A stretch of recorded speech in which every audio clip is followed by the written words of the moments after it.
예, 반갑습니다. 오늘은 2월 21일 금요일입니다. 누가복음 5장 27절부터 39절까지 본문, 오래되고도 새로운 복음이라는 제목으로 말씀 나누도록 하겠습니다. 자, 앞서 우리가 이제 이야기들이 그런 거였죠. 이제 베드로를 부르신 이후에 또 그다음 이제 오늘 본문 또 이제 마태를 부르시는 이야기들인데 한번 천천히 보도록 하겠습니다. 그 후에 이제 예수께서 나가사 레위라고 하는 세리가 세관에 앉아 있는 것을 보시고 나를 따르라 하시니라고 하면서 이제 이 레위가 이제 마태복음의 저자인 마태입니다. 자, 그가 모든 것을 버리고 일어나 따르니라. 이제 마태복음의 마태는 자신의 부르심을 그 마태복음에서 꽤 길게 기술하고 있지만 누가복음은 이 마태를 부르시는 본문을 이제 앞에 베드로에 불렀던 것에 비해서 좀 짧게 기록을 합니다. 근데 중요한 것은 무엇이냐면 내가 어떻게 부름받았지라고 하는 감동을 적는 게 마태복음의 좀 더 중점이었다면 누가복음의 중점은 예수님이 그 마태를 부를 때 마음이 뭐였는지를 가르쳐 주고 싶어 하는 거예요. 다시 한번요. 그 마태복음에서 마태는 내가 그때 부름받았을 때 부름의 그 감격을 적는 게 마태복음의 좀 더 주안점이었다면 누가복음은 뭐라고요? 그 마태를 보는 눈이 예수님의 눈이 어떠했는지, 마음이 어떤 거였는지를 기록하는 거라는 거예요. 자, 한번 봅시다. 그가 모든 것을 버리고 일어나 따랐다라고 합니다. 근데 이 뒤에 나오는 이제 이야기들을 합쳐서, 그러니까 예수님이 마태를 부를 때 마음이 어떤 거였는지를 보면 이래요. 자, 우리가 지금이야 이제 마태가 마태복음을 쓴 예수님의 제자지만, 이 당시에 마태는 뭐였었어요? 그쵸. 로마의 앞잡이. 우리로 따지자면 일제 앞잡이 같은 거였다고요. 그쵸. 그래서 자신들의 동족의 세금을 걷어가지고 로마에 바치고, 그리고 부과된 것 외에 더 많은 것들을 걷었던 존재들이잖아요. 우리 저 앞에서 보면은. 저희 어떻게 해야 구원받습니까? 그러니까, 야, 제발 니들은 너희들한테 이 부과된 거나 걷고, 더 이상 걷어서 고열을 짜먹는 짓이나 하지 마. 이게 세리에 대한 일반적인 평가였다고요. 그것처럼 그러니까 돈에 어느 정도 이제 돈에 환장해서 무언가가 우선되는 가치인지도 모르고 살아가서 사람들로부터 부정하다고 평가받고 그래서 이 사람들은 어떠한 그 어느 공동체에도 수용받지 못하던 존재들이에요. 누구에게도.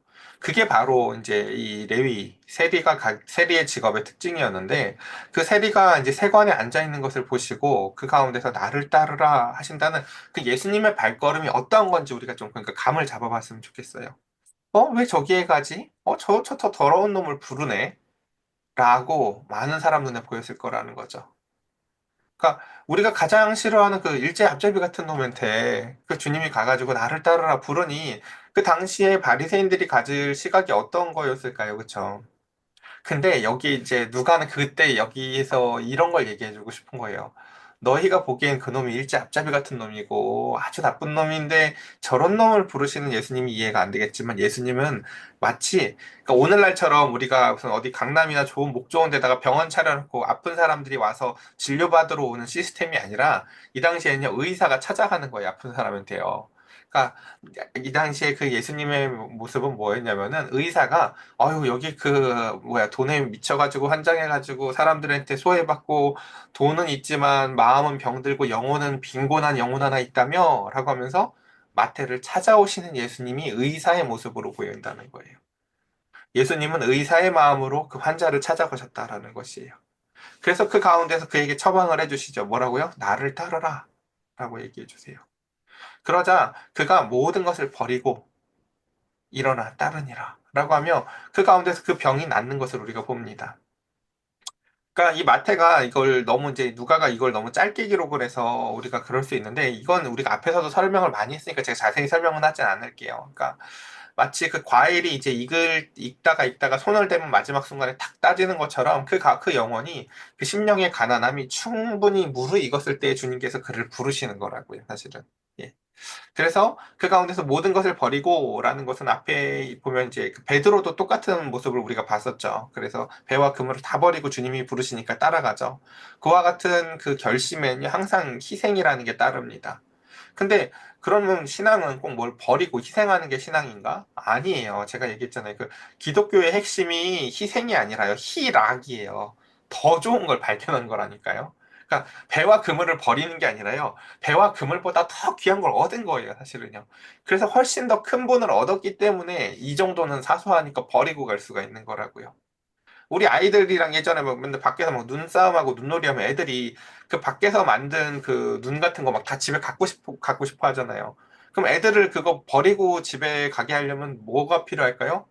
그거보다 더 좋은 걸로 딜을 해야 가능해요. 그거보다 더 좋은 거 줄 테니까 이거 좀 놓고 가자라고 할 수 있죠. 그것처럼 말입니다. 그래서 회심이라는 것은 삶의 방향을 재설정하는 것입니다. 세리에겐 무엇이에요?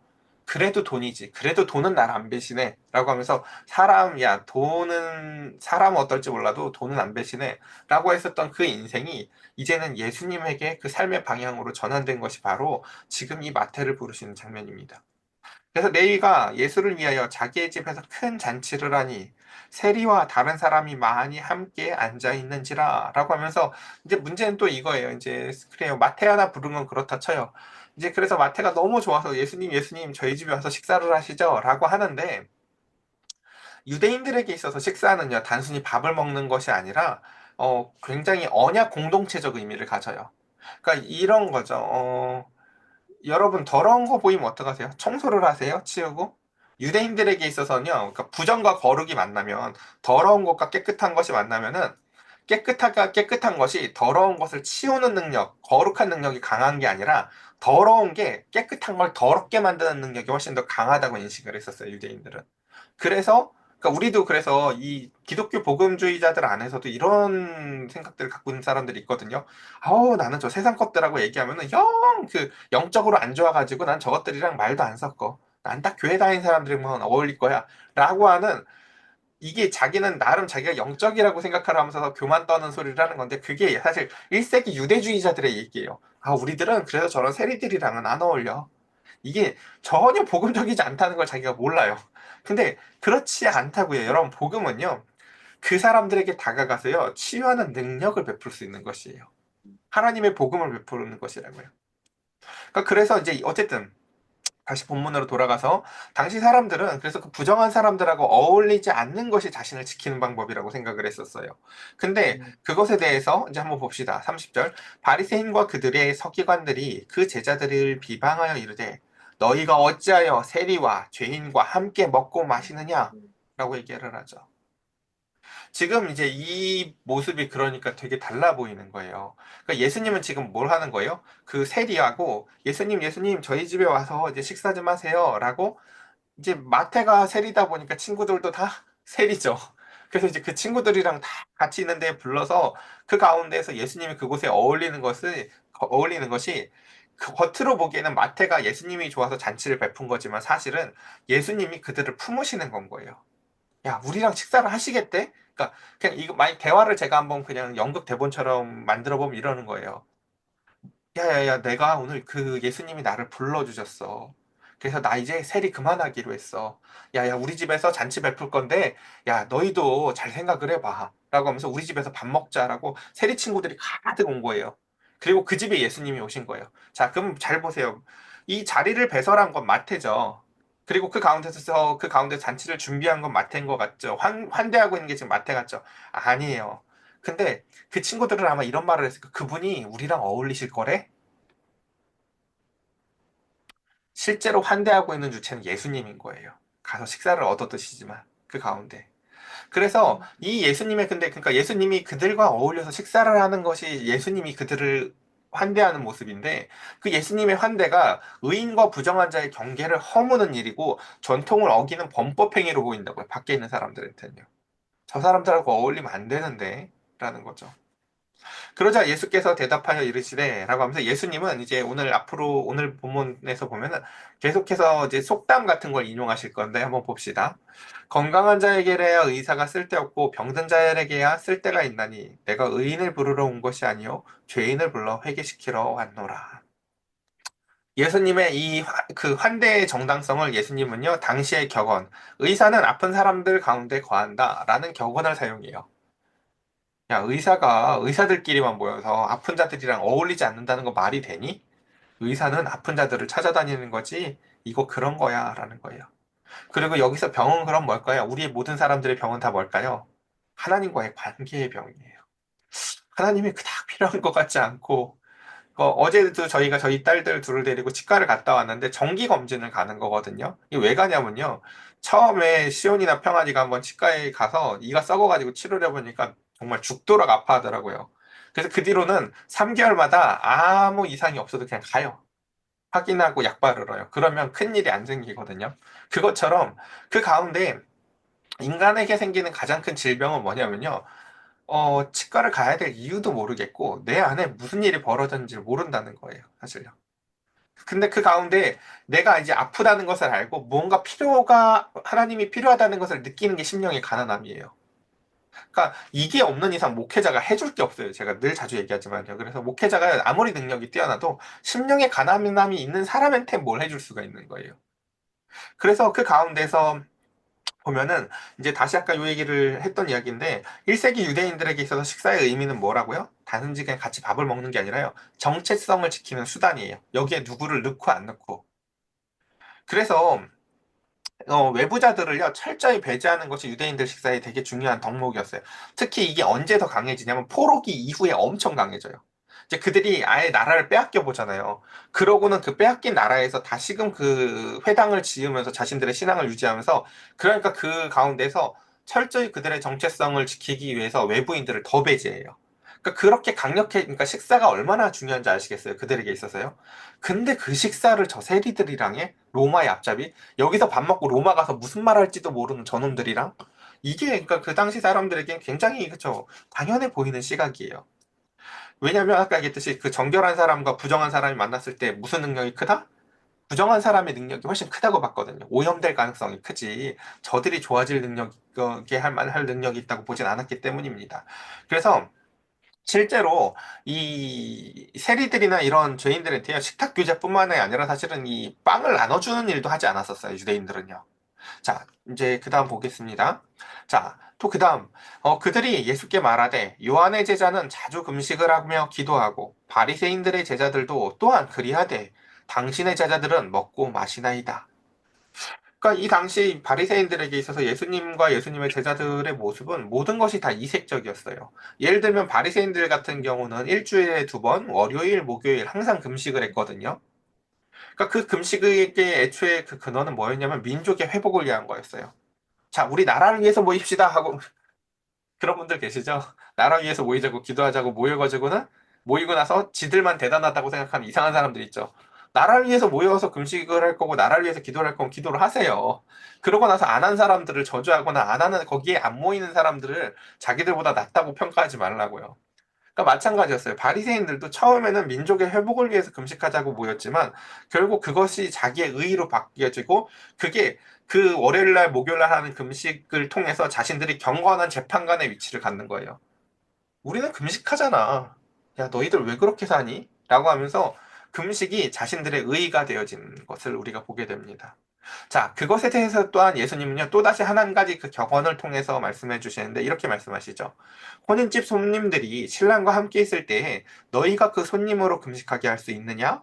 그러나 그날에 이르러 그들이 신랑을 빼앗기리니 그날에는 금식할 것이라 라고 하며 지금 금식할 때가 아니라 야 손님 왔는데 그러니까 이게 지금 얼마나 이상한 건지 아시겠죠? 손님 불러놓고 금식하고 있다는 거죠.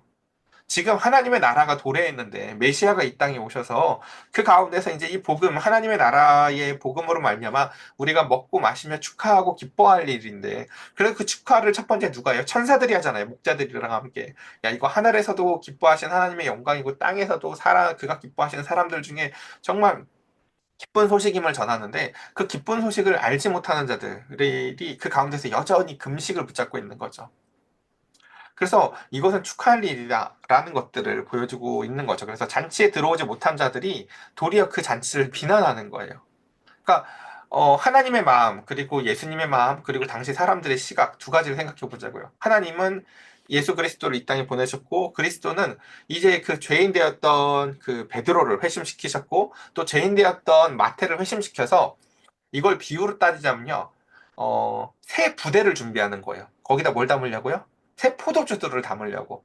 그래서 새 부대로 지금 베드로라는 부대를 하나 만들었고 또 이번에 마테라는 부대를 하나를 또 부른 거예요. 그리고 여기다가 이제 많은 죄인들을 또 불러서 새 포도주로 막 담으려고 하는데 이 밖에서 보기엔 그게 뭘로 보인다는 거예요. 그러니까 이게 지금 잔칫날을 준비하고 있는 모습인데 밖에서 야 금식해야 되는데 니들 뭐해? 라고 한다는 거예요, 자꾸요.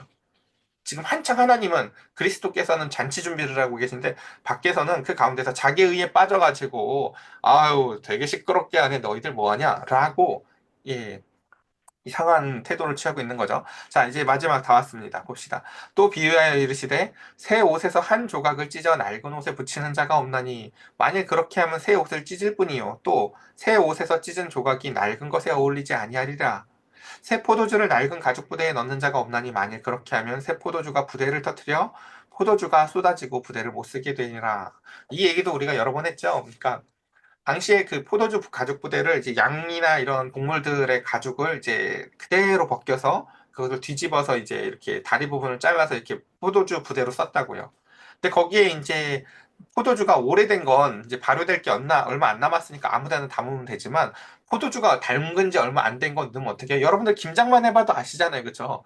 김장하고 나서 얼마 안 된 애를 여기다 넣으면 여기서 뽀글뽀글해서 그 볼록 튀어나오는 거, 김치 뚜껑이 볼록 튀어나오는 거 경험해 보셨죠? 그러니까 그것처럼 이제 발효될 게 많이 남은 애는 그 포도주의 그 부대도 새로 만든 거 써야 된다고요. 안 그러면 터져서 다 버리니까.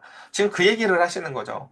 그래서 지금 하나님의 나라라는 그 새로운 질서가 이 땅에 왔는데 그 가운데서 그들은 여전히 옛 질서에 매여 있는 것이죠. 그러니까 여기서 옛 질서는 뭐예요? 앞에 두 가지 뭐예요? 죄인과 단절돼 있어야 돼, 우리는. 그래야 죄가 안 올마. 야, 그리고 금식해야 돼, 우리는. 이게 그들이 생각하는 질서였다고요. 근데 예수님께서는 그게 아니라는 거죠. 뭐라고 해요? 아니야. 의사는 죄인과 함께 할 때 빛이 나는 거야. 아니야. 지금 금식할 때가 아니라 잔치할 때인 거야. 라고 지금의 시대를 볼 수 있는 눈이 필요하다라는 것입니다. 저와 여러분에게도 주님께서는 말씀하세요. 금식을 통해서 자기의 의를 쌓을 때가 아니라 그 가운데서 주님이 우리의 삶에 새 생명, 하나님의 나라를 선포하러 오셨다고 말입니다. 여러분, 금식으로 사람이 변할 것 같으세요? 우리 안 해봤어요? 뭐, 여러분, 금식 안 해보셨어요, 혹시요? 그걸로 사람 안 변해요, 절대요. 사람은요, 제가 우리 혜영 씨님한테도 예전에 말씀을 드렸고, 여러분한테도 말씀드렸지만, 사람 변하는 건 대체로, 이거 맨날 똑같은 비유인데 그래요. 기름 잔뜩 낀 후라이팬을요, 물을 팔팔 끓여가지고 그걸로 설거지 하겠다고 덤벼드는 거랑 좀 굉장히 비슷할 정도로 허다한 사랑을 요구해요. 그러니까 하나님의 크신 사랑, 그리고 그 사랑을 받은 자들이 그 끊임없는 사랑의 배품을 통해서 사람이 변화하지, 그 가운데서 금식이라는 것은 제가 느끼기에는요, 그냥 뚜껑 덮어놓는 정도? 예, 뚜껑 덮어놓는 정도? 당장에 냄새는 안 나는데요, 속에서 썩어요. 금식해도요, 다 똑같이 사실은.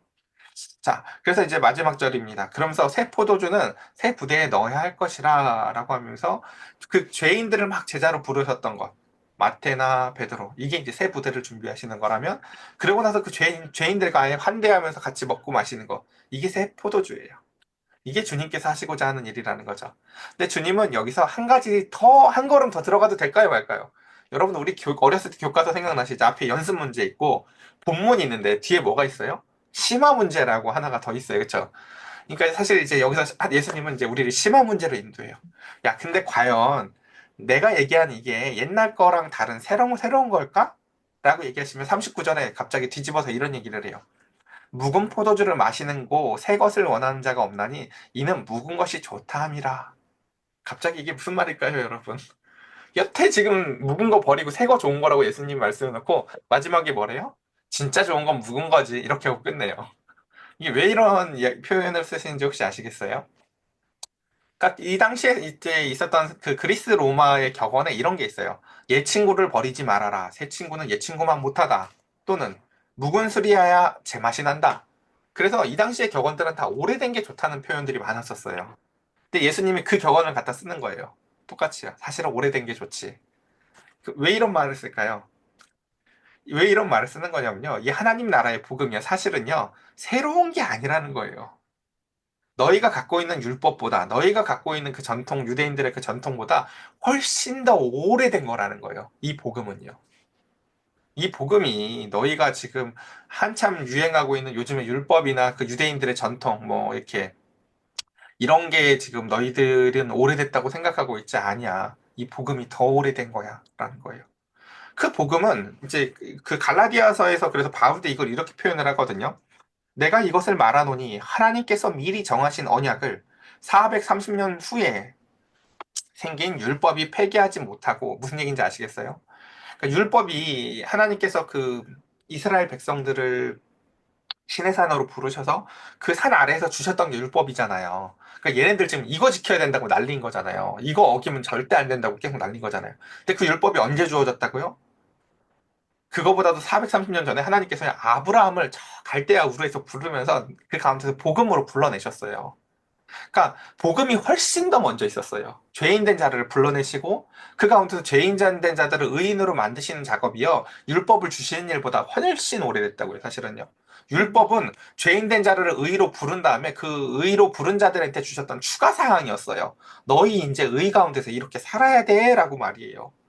그러니까 우리에게 더 요구되어지는 것은 무엇일까요? 이렇게 살아야 돼가 아니라 먼저 우리를 불러주신 그 복음에 합당한 것이에요. 이 복음이 얼마나 오래된 것이었는지를 우리가 기억해야 할 것입니다. 그래서 오늘 말씀을 이렇게 정리해 보면 그렇습니다. 주님께서 우리는 오늘 본문에 보면 다 이제 문제가 뭐였어요, 여러분? 보는 내 옛 시각이 계속해서 오류를 불러일으킨다는 거죠. 이거랑 똑같은 본문이 민수기에서도 있었어요. 뭐였어요? 하나님께서 얘들아 가라 하면 야 우리 가면 죽어 저기 막 안악자손 있어 이러고 또 가지 마라고 하면 아니야 우리 순종해야 돼 하고 가고 하면서 뭐 이게 참 놀랄 정도로 틀려요. 그쵸? 애들 키울 때 보면 저도 저희 아이들 키울 때 보면 꼭 그러거든요. 밥 먹기 1시간 전쯤에 간식이 먹다고 하고 뭐 간식이 먹고 싶다고 하고요. 그럼 안 되거든요. 1시간 전에 배고파야 돼. 이따 그래 밥 많이 먹을 거니까.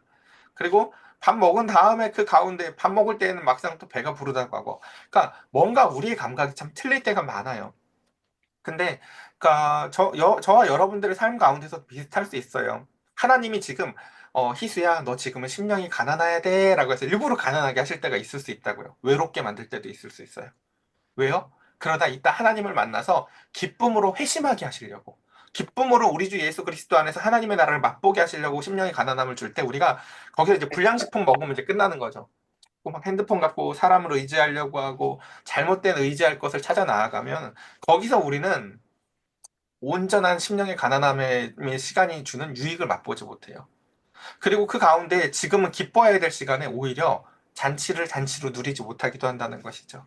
저와 여러분들의 삶 가운데에 우리가 보는 옛 시각들, 그래서 내가 생각하기엔 좋지 못하는 것 같은데 하나님이 저걸 좋은 거라고 말씀하시면 우리는 내 감각을 믿는 것이 아니라 하나님의 말씀을 믿었으면 좋겠습니다.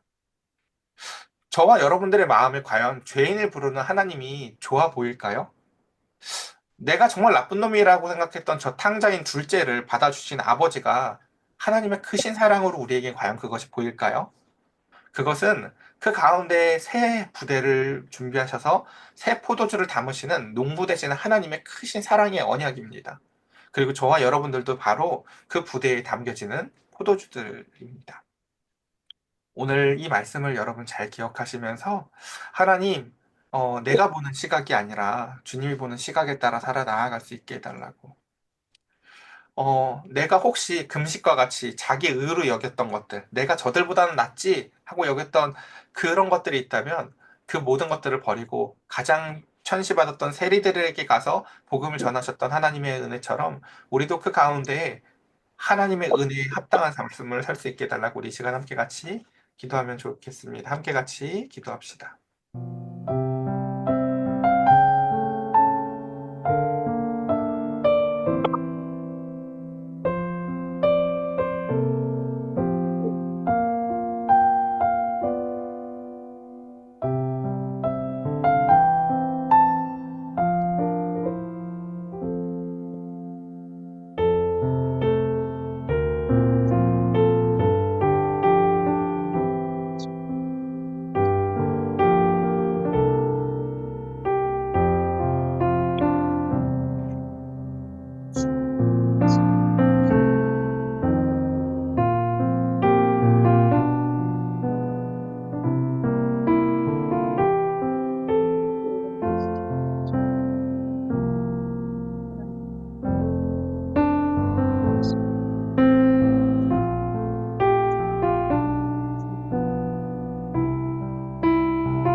기도드리겠습니다.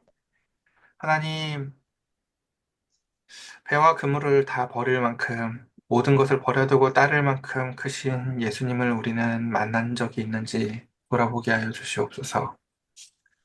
우리가 심령이 가난하여져서 그 가운데서 벗어날 수 없는 마치 팔자와 같은 것에 갇힌 것처럼 그 인생이 갑갑하고 답답할 때 사람들은 우리를 다 죄인이라고, 사람들은 우리의 인생을 평가절하하는 세리와 같이 여길 때 주님께서 우리를 찾아오셔서 의사는 환자 가운데 있어 있을 때야 의사지라고 말씀하시며 우리의 인생을 불러주신 주님, 우리 한 사람 한 사람의 인생에 따스한 그 부르심의 마음이 주님은 우리를 죄인이라고 본 것이 아니라 아픈 사람이라고 보셨습니다. 생각해보니 구약에 참 많은 말씀들이 하나님은 우리를 치료하시는 하나님이라 말씀하셨습니다. 주님, 그 하나님의 치료하시는 크신 사랑이 오늘 우리 사랑하는 성도들에게 임하길 원하오며, 한 사람 한 사람 치유받고, 그 가운데 그 사랑의 포도주, 새 부대들로 변화되어져, 하나님, 이제 그 사랑의 복음의 가운데 우리도 많은 사람들을 품어 나아가는 그의 은혜에 합당한 자로서 살아나갈 수 있도록 은혜의 은혜를 더하여 주시옵소서. 우리 사랑하고 귀한 우리 희수부터 우리 진석이, 그리고 시험을 준비하고 있는 미연이, 그리고 우리 원준이, 그리고 원석이, 모든 우리 사랑하는 자녀들을 위해서 날마다 날마다 기도합니다. 주님, 우리 자녀들의 심령에 때로는 가난함을 임하게 하여 주셔서 주님의 부르심에 합당하게 되돌아설 수 있도록 주님 역사하여 주시옵고, 또한 그 부모들과 우리 사랑하는 모든 성도들의 삶 가운데 하나님의 신실함이 임하여 늘 하나님 아버지의 크신 은혜가 변치 않음을 증명해 보이는 삶 살아나갈 수 있도록 은혜를 더하여 주시옵소서. 우리의 구주 되신 예수 그리스도의 이름으로 기도드렸사옵나이다. 아멘. 아멘.